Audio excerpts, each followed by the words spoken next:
today's video, I'm going to answer your questions. Any questions you have, it's going to be about investment, finance, anything coronavirus related, economy related, better understanding of owner's earnings and begin to use it yourself and evaluate companies yourself.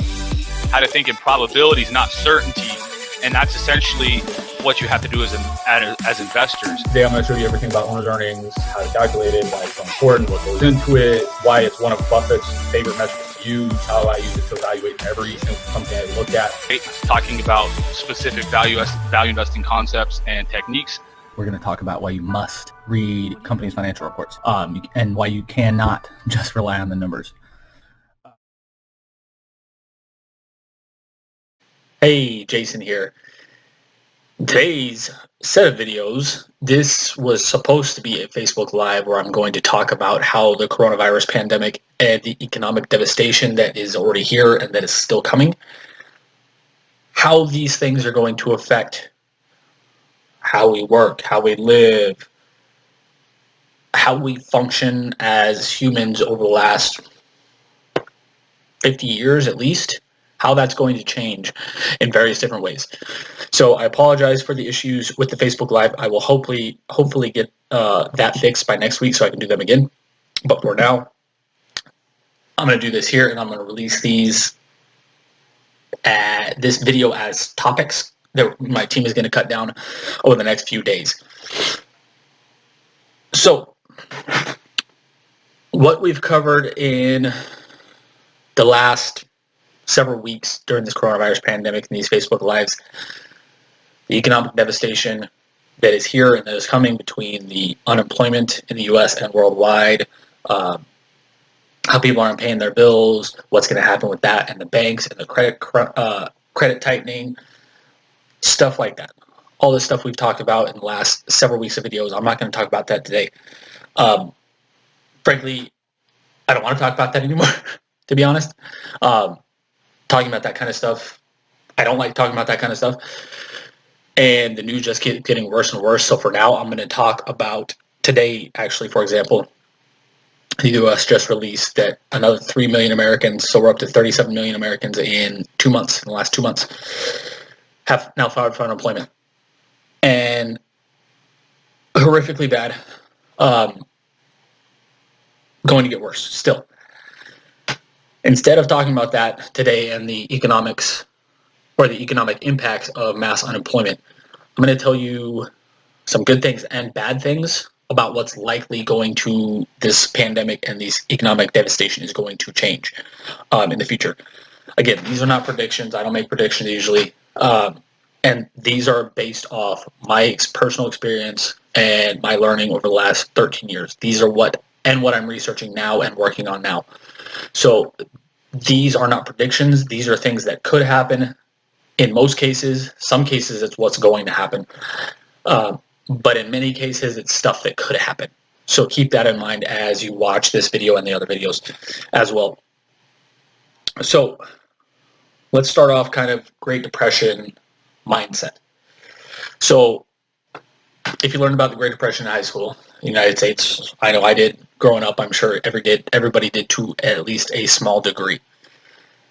I think what we're being talked about in at least the United States, again, in the news, is we're talking about recession worse than the Great Depression, or than the Great Recession, recession worse, maybe the worst recession we've ever seen. I don't think we're heading to that. I think we're heading to or already in a depression type of scenario.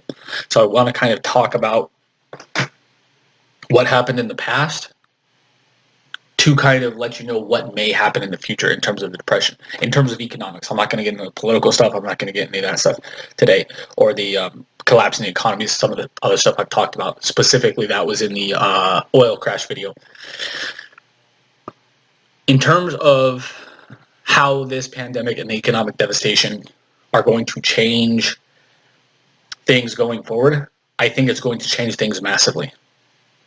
As in, I think, having, again, studied the Great Depression quite a bit, pretty much every person who grew up in that generation, they grew up to be super cheap, super frugal, pinch pennies, whatever you want to call it. They didn't waste things. They were kind of scarred for life from the stock market. Many of that generation didn't ever invest in the stock market again.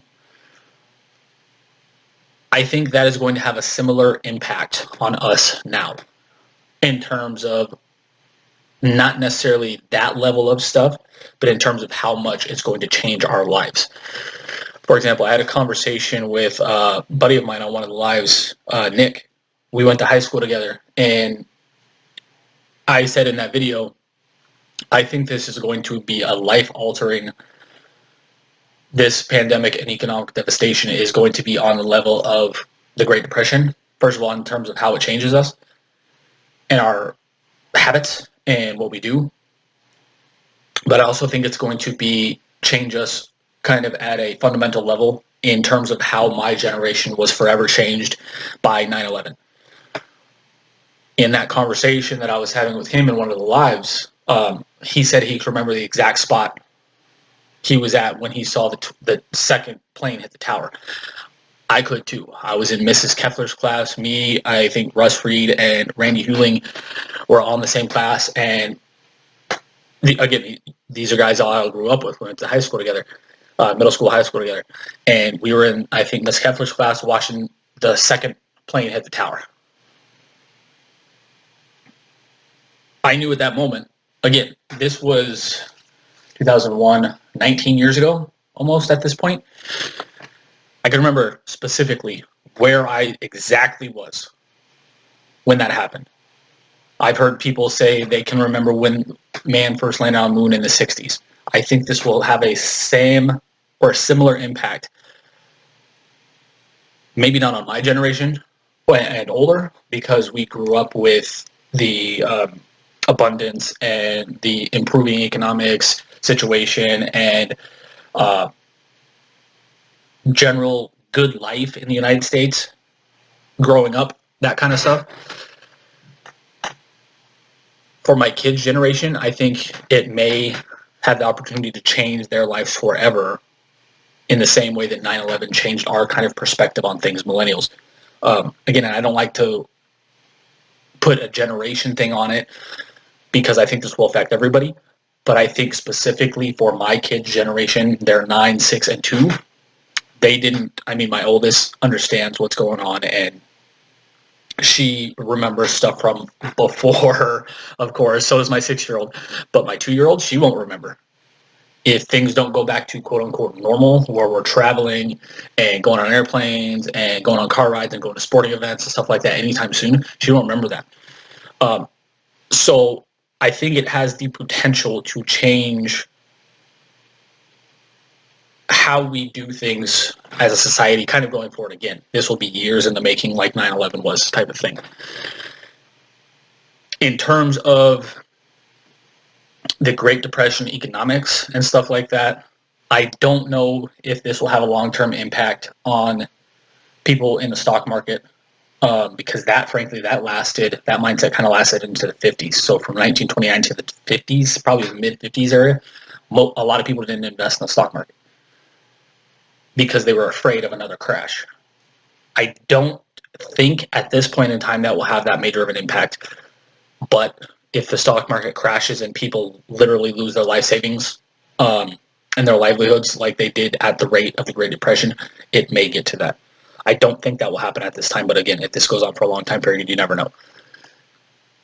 Will people become more frugal? Will people spend less money on things they don't quote-unquote need? I think so, yes, because people will be out of work. People en masse worldwide are out of work already. More people will be going out of work, so they won't have as much money to spend if they're out of work, obviously. And they will be worried more about getting stuff for their kids, like food. That's what they will be worried about if it gets to that kind of situation. So I think it will change in the short term people's spending habits enormously. I think it will. In the long term, again, if this goes on for a shorter time, 6 months or so, I don't know how much of an impact it will have. If it goes on for 18 months, who knows? This may change our kind of economics forever. So in terms of the Great Depression, again, I think we're heading towards a depression type of scenario. I don't think it will get that bad because, frankly, the policymakers and the people in the Federal Reserve and financial makers or financial creators, I guess, depending on which way you want to put it, are smarter and they learn from the mistakes from the Great Depression, I don't think we will get there in terms of literally people in massive food lines, economic devastation for, I think the Great Depression went on for something, depending on the exact definition, about 12 years. I don't think it'll last that long. I'm thinking more 3 to 5 years is what this will last in terms of the economic badness, I guess, level of badness is the best way to put it. I don't think it'll last 12 years. I'm thinking more along the line of 3 to 5 years. So again, I don't know if it will forever change how we do things, but in the short term, it definitely will. I have no doubt about that. So that's my thoughts on the Great Depression stuff. This will also 100% change how the world manufactures and creates things. So back in the 70s, when China kind of opened up its economy, it had super cheap labor, super cheap manufacturing, and pretty much the world went to China to manufacture stuff. That's been changing already in recent years because China's labor costs have gone up significantly. So more companies already have been going to places like Vietnam, the Philippines, Indonesia to a smaller degree. These kind of areas, India to a smaller degree as well, to manufacture stuff. This has already been happening. This is going to massively accelerate in this process. China, pretty much the entire world is angry at China right now for either their perception that they released this virus purposely as a bioweapon, or that they knew it was happening and they lied about it and tried to cover it up. Either one. Again, frankly, it doesn't matter what you believe. Most of the world believes at best that China massively lied, massively covered things up. There was a report out of Taiwan the other day that quoted German intelligence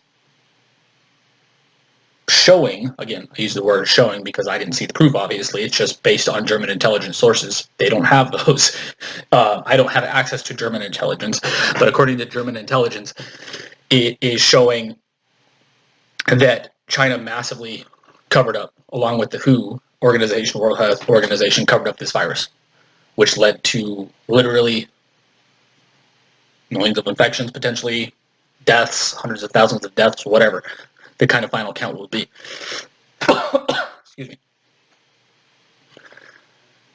So the trend away from China has already been happening because of their high labor cost. Now, again, United States, Germany, Australia, and other countries, Japan is up there, extremely mad and or frustrated with China and their perception that they were lying and covering stuff up. Again, the perception is what matters here. The belief, frankly, it doesn't matter what you believe. I'm not even going to tell you what I believe because, again, it doesn't matter. This is leading countries like the US, Japan, Australia to get into a kind of war of words with China, and Japan and specifically the United States to their governments to incentivize companies to come back to the United States and Japan in this case to manufacture there. Because of these things, again, higher labor costs and the perception that China is lying about all this and covering stuff up, China is going to get punished economically. I don't think there will be a war, but they are going to be punished economically by the world as a whole, by companies taking their manufacturing out of the country, by taking their supply chains like medical supplies and medical prescription ingredients. That will be taken away from China manufacturing. Tech to probably a smaller degree. Food production will likely be taken out of China in large mass. And this will happen, again, this has already been happening, but this is going to accelerate things even more. China is going to be harmed economically pretty badly, I think, by this. They overplayed their hand massively, in my opinion. Again, whether they released it purposely or not, they overplayed their hand massively. And they are going to get punished economically. Again, rightly or wrongly, whether you believe China or not, rightly or wrongly, this is what's going to happen. They are going to be punished.